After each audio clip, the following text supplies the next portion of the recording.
Hello hi dear students. അപ്പോൾ എല്ലാവർക്കും നമ്മുടെ പുതിയൊരു വീഡിയോയിലേക്ക് സ്വാഗതം. അപ്പോൾ നമ്മളിപ്പോൾ ക്വസ്റ്റ്യൻ പേപ്പർ പാറ്റേൺ ഡിസ്കഷൻ കഴിഞ്ഞു. അപ്പോൾ ഇപ്പോൾ നമ്മൾ സബ്ജക്റ്റീവ് ഒബ്ജക്റ്റീവ് ടൈപ്പ് ക്വസ്റ്റ്യൻസ് ഏതൊക്കെ ചാപ്റ്റേഴ്സ് നിന്ന് വരുന്ന ഡിസ്കസ് ചെയ്തുകൊണ്ടിരിക്കുകയാണ് അല്ലേ.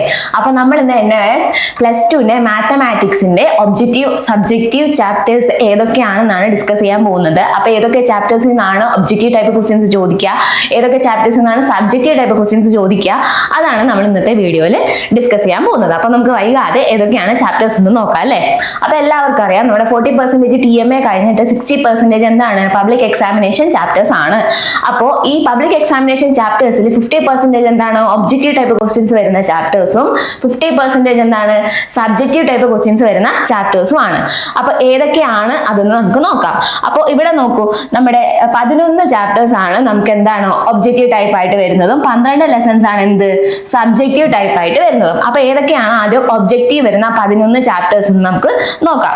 അപ്പൊ നോക്കുക, ആദ്യത്തെ യൂണിറ്റ് എന്ന് പറയുന്നത് 13ാമത്തെ യൂണിറ്റ് തൊട്ടാണ്. 13ാമത്തെ ചാപ്റ്റർ തൊട്ടാണ് എന്ത് നമ്മുടെ എക്സാമിന് വേണ്ടിയുള്ള പോർഷൻസ് സ്റ്റാർട്ട് ചെയ്യുന്നത്.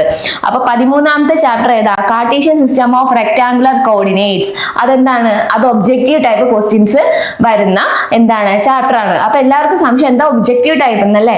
അതായത് 1 മാർക്കിന് ചോദിക്കുന്ന സിമ്പിൾസ് ക്വസ്റ്റ്യൻസ് ഇല്ലേ, ഓപ്ഷൻസ് തന്നിട്ടുള്ള questions, fill in the blanks questions, true or false questions, അതുപോലുള്ള ക്വസ്റ്റ്യൻസ് ആണ് എന്ത് നമുക്ക് ഒബ്ജക്റ്റീവ് ടൈപ്പിൽ പ്രതീക്ഷിക്കാവുന്ന 1 മാർക്കിനുള്ള ചോദ്യങ്ങൾ. അതുപോലെ തന്നെ 3 മാർക്കിന് 5 മാർക്കിനൊക്കെ പോലുള്ള ചോദ്യങ്ങൾ എന്ത് സബ്ജക്റ്റീവ് ടൈപ്പിൽ ചോദിക്കാനുള്ളത്. ഏറ്റവും ടോപ്പ് മാർക്ക് വരുന്ന ക്വസ്റ്റ്യൻസ് ആണ് എന്ത് സബ്ജക്റ്റീവ് ടൈപ്പ് ക്വസ്റ്റ്യൻസ് എന്ന് പറയുന്നത്. അപ്പൊ അതാണ് സബ്ജക്റ്റീവും. ഒബ്ജക്റ്റീവ് എന്ന് പറഞ്ഞാൽ 1 മാർക്കിന് ചോദിക്കുന്ന ചെറിയ സിമ്പിൾ ആയിട്ടുള്ള 1 word fill in the blanks questions ഒക്കെയാണ് ഒബ്ജക്റ്റീവ് ടൈപ്പിൽ ചോദിക്കുന്നത്. അപ്പൊ ഫസ്റ്റത്തെ യൂണിറ്റ് ഞാൻ പറഞ്ഞു 13ാമത്തെ ചാപ്റ്റർ എന്താണ് അതൊരു ഒബ്ജക്റ്റീവ് ടൈപ്പ് ക്വസ്റ്റ്യൻസ് ചോദിക്കുന്ന ചാപ്റ്റർ ആണ്. അടുത്ത ചാപ്റ്റർ ഏതാണെന്ന് നോക്കാം. Chapter 14 straight lines. അപ്പൊ സ്ട്രേറ്റ് ലൈൻസിൽ നമുക്ക് ഒബ്ജക്റ്റീവ് ടൈപ്പ് ക്വസ്റ്റ്യൻസ് പ്രതീക്ഷിക്കാം. 15 സർക്കിൾസും അതെ നമുക്ക് ഒബ്ജക്റ്റീവ് ടൈപ്പ് ക്വസ്റ്റ്യൻസ് പ്രതീക്ഷിക്കാം. അതുപോലെ 20ാമത്തെ chapter matrix, 24 inverse trigonometric functions, 26 differentiation, 30 integration, 32 differential equation, 33 ticket ഞാൻ പോവാം. അപ്പൊ നിങ്ങൾക്ക് കാണുമ്പോൾ എളുപ്പമുണ്ടാവുമല്ലോ അല്ലെ. 33 introduction to 3 dimensional geometry, 34 vectors, 38 mathematical reasoning. അപ്പൊ ഇത്രയും ചാപ്റ്റേഴ്സ്, ഈ 11 ചാപ്റ്റേഴ്സ് ആണ് നമുക്ക് എന്ത് ഒബ്ജക്റ്റീവ് ടൈപ്പ് ആയിട്ട് ക്വസ്റ്റ്യൻസ് ചോദിക്കുന്ന ചാപ്റ്റേഴ്സ്. ഇനി ഏതൊക്കെയാണ് സബ്ജക്റ്റീവ് ടൈപ്പ് ക്വസ്റ്റ്യൻസ് ചോദിക്കുന്ന ചാപ്റ്റേഴ്സ് എന്ന് നോക്കാം അല്ലെ. Chapter 16 conic sections. അത് നമുക്ക് സബ്ജക്റ്റീവ് ആയിട്ട് ക്വസ്റ്റ്യൻസ് ചോദിക്കുന്ന ഒരു ചാപ്റ്റർ ആണ് എന്ത് കോണിക് സെക്ഷൻ. 16ാമത്തെ യൂണിറ്റ് കോണിക് സെക്ഷൻ. അടുത്തത് ഏതാണ്? 21 determinants. 22 inverse of a matrix and its applications. അപ്പൊ മെട്രിക്സ് എന്താണ് ഒബ്ജക്റ്റീവ് ടൈപ്പ് ആയിരുന്നു, പക്ഷെ inverse of a matrix and its application എന്തായി സബ്ജക്റ്റീവ് ടൈപ്പ് ചാപ്റ്ററിൽ പോയി. അതുപോലെ തന്നെ 25ാമത്തെ യൂണിറ്റ് ഏതാണ്? Limits and continuity. 27 differentiation of trigonometric functions. 28 differentiation of exponential and logarithmic. 29 application of derivative. 31 ഏതാണ്? Definite integrals. 35 പ്ലെയിൻ.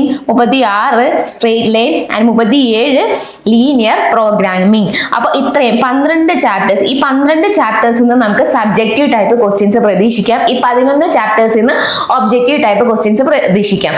അപ്പൊ ഓരോ ചാപ്റ്റേഴ്സിനും അതിൽ ഇങ്ങനത്തെ ടൈപ്പ് ആണ് ക്വസ്റ്റ്യൻസ് വരുന്നത് എന്നൊരു ഇമ്പോർട്ടൻസ് കൊടുത്ത് പഠിക്കുക. ഇതിലിപ്പോ ഓരോന്നിനും അതിൻ്റെതായ ഇമ്പോർട്ടൻസ്, അതായത് ഒബ്ജക്റ്റീവ് ചോദിക്കുന്നതുകൊണ്ട് സബ്ജക്റ്റീവ് ചോദിക്കുന്നതുണ്ട്. അപ്പൊ അതിൻ്റെതായ ഇമ്പോർട്ടൻസ് കൊടുത്തിട്ട് ഓരോ ചാപ്റ്റേഴ്സും നിങ്ങൾ പഠിക്കുക. നിങ്ങൾ പഠിച്ച് ഒരു കഴിയാറായിട്ടുണ്ടാവും അല്ലെ, ആ സ്റ്റേജ് ആയിരിക്കും. അപ്പോൾ ഈ ഒരു ഐഡിയ കൂടി കിട്ടിയാലും നിങ്ങൾക്ക് എങ്ങനെ പഠിക്കണം എന്നുള്ളൊരു ധാരണ ആവുമല്ലോ അല്ലെ. അപ്പോൾ നമുക്ക് ഈ ഒരു വീഡിയോ എല്ലാവർക്കും യൂസ്ഫുൾ ആണെന്ന് വിചാരിക്കുന്നു. ഇനി ഈ ഒരു ഐഡിയയുടെ ബേസിൽ നമുക്ക് പഠിക്കാമല്ലോ അല്ലെ. അപ്പോൾ ഇതുപോലെയുള്ള യൂസ്ഫുള്ളും ഹെൽപ്ഫുൾ ആയിട്ടുള്ള വീഡിയോസ് ഒക്കെ കാണാൻ എന്ത് ചെയ്യണം? നമ്മുടെ ഫ്യൂച്ചർ പ്ലസ് അക്കാദമിയുടെ യൂട്യൂബ് ചാനൽ സബ്സ്ക്രൈബ് ചെയ്യുക. അതുപോലെ തന്നെ നോട്ടിഫിക്കേഷൻസ് ഒക്കെ കറക്റ്റ് സമയത്ത് ലഭിക്കാൻ ആ ബെല്ലൈക്കൺ കൂടി ക്ലിക്ക് ചെയ്യുക. അപ്പോൾ നമുക്ക് ഈ കറക്റ്റ് നോട്ടിഫിക്കേഷൻസ്, വീഡിയോസ് ഒക്കെ അപ്ലോഡ് ചെയ്യുന്ന കറക്റ്റ് നോട്ടിഫിക്കേഷൻ നമുക്ക് കിട്ടും. അതുപോലെ തന്നെ നമ്മുടെ ഓൾ കേരള വാട്സപ്പ് ഉണ്ട്, ടെലിഗ്രാം ഗ്രൂപ്പ് ഉണ്ട്. അതിലൊക്കെ ജോയിൻ ചെയ്താൽ എന്താ നമ്മുടെ വീഡിയോസ് ഒക്കെ അപ്ലോഡ് ചെയ്യുന്ന കറക്റ്റ് ടൈമിങ് നമുക്കെല്ലാം നിങ്ങൾക്ക് നമുക്കെല്ലാം കാണാൻ പറ്റും അല്ലെ. അതുപോലെ തന്നെ പ്രധാനപ്പെട്ട വേറൊരു കാര്യം, നമ്മളിപ്പോൾ ലൈവ് സെഷൻസ് നടന്നുകൊണ്ടിരിക്കുകയാണ് അല്ലെ. നമ്മുടെ ഇപ്പോൾ ഓരോ ചാപ്റ്റേഴ്സിന്റെ ലൈവ് സെഷൻ യൂട്യൂബ് ലൈവ്സ് നടന്നുകൊണ്ടിരിക്കുകയാണ്. അപ്പൊ അതിൽ ജോയിൻ ചെയ്ത് എല്ലാവരും ആ ക്ലാസ് കാണാം. അതുപോലെ തന്നെ ക്ലാസ്സസും മെറ്റീരിയൽസും അതൊക്കെ കണ്ട് നമ്മുടെ അക്കാദമിയിൽ കുട്ടികൾ പഠിക്കുന്നത് പോലെ പഠിക്കണം എന്നുണ്ടെങ്കിൽ നമുക്ക് എന്ത് ചെയ്യണം, നമ്മുടെ ക്രാഷ് കോഴ്സിൽ എന്ത് ചെയ്യുക, ജോയിൻ ചെയ്യുക. അപ്പൊ ക്രാഷ് കോഴ്സിൽ ജോയിൻ ചെയ്താൽ നമുക്ക് ഇതൊക്കെ ഈ ക്ലാസ്സസ് ഒക്കെ അവൈലബിൾ ആണ്. അതുപോലെ തന്നെ നമ്മുടെ ഗൈഡ് ബുക്ക് നമുക്ക് ഫ്ലിപ്കാർട്ടിൽ നിന്നും ആമസോണിൽ നിന്നൊക്കെ നമ്മുടെ ഗൈഡ് ബുക്ക് എന്താണ് പർച്ചേസ് ചെയ്യാൻ പറ്റും. അപ്പൊ എല്ലാവരും ഇതുപോലെ തന്നെ പഠിച്ചു പോവുക. ഡൗട്ട്സ് ഒക്കെ ഉണ്ടെങ്കിൽ ക്ലിയർ ചെയ്യുക. കമന്റ് ബോക്സിൽ ചോദിച്ചാൽ നമ്മൾ ഡൗട്ട്സ് ഒക്കെ ക്ലിയർ ചെയ്ത് തരും. അപ്പൊ എല്ലാവർക്കും ഈ വീഡിയോ ഹെൽപ്ഫുൾ ആയെന്ന് വിചാരിക്കുന്നു. അപ്പൊ ഇതുപോലുള്ള ബാക്കി സബ്ജക്റ്റിന്റെ ഈ സബ്ജക്റ്റീവ് ഒബ്ജക്റ്റീവ് ടൈപ്പ് ക്വസ്റ്റ്യൻസ് വരുന്ന ചാപ്റ്റർ ഡിസ്കഷൻ നമ്മൾ ഇനി വരുന്ന വീഡിയോസിലൊക്കെ കാണാൻ പറ്റും. അപ്പൊ എല്ലാവരും ഈ ഒരു ഐഡിയ ബേസ് ചെയ്ത് പഠിക്കുക. അപ്പൊ എല്ലാവരും നന്നായിട്ട് എക്സാം എഴുതുക. എല്ലാവർക്കും all the best. Thank you.